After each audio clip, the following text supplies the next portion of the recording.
There are a few steps you need to follow in order to successfully play doubles help.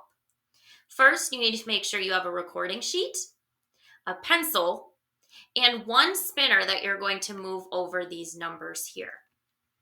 If you're playing with a partner, you and your partner are each going to spin this spinner, and whoever gets the larger number will go first.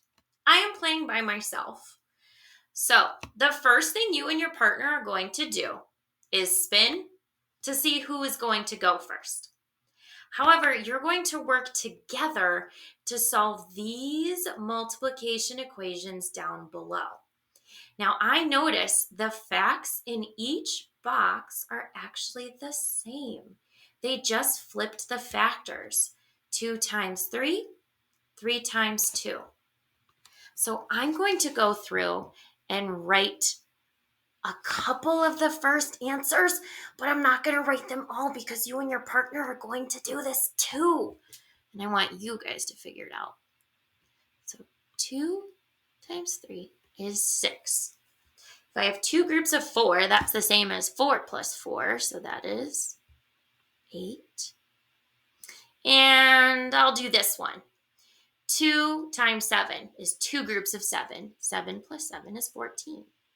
Now remember, the only reason I'm not filling out all of these is because you're going to be doing this yourself, and I don't want the answers written here on the paper for you to see.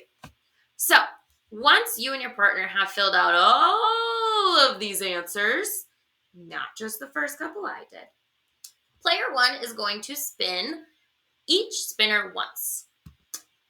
So I spun a 6 times 3.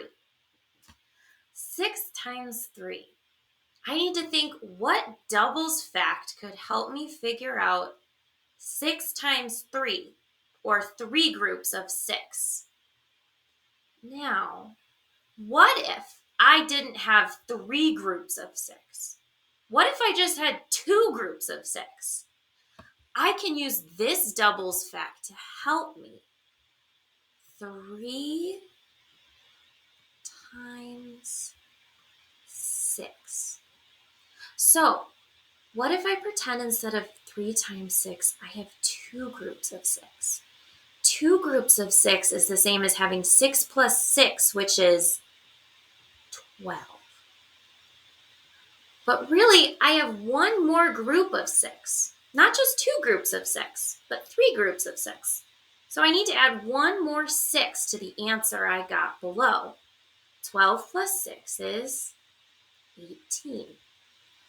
And the reason I wrote it not so neatly, because I am writing on my device, I wrote it in this column is because this 2 times 6 fact helped me solve 3 times 6. So then it's going to be my partner's turn. Spin 8 times 3. 8 times 3, or 3 times 8. 3 groups of 8. Well, what if instead of 3 groups of 8, I had 2 groups of 8? What if I took one group of 8 away? So I can use this fact of 2 times 8 to help me solve 3 times 8. So I would write the number I rolled, 3 times 8, in this column because this column can help me. I'm going to use 2 times 8. 2 times 8 is 8 plus 8, which is 16. And I need one more group of 8 in order to have 3 times 8. So 16 plus one more group of 8 would be 24.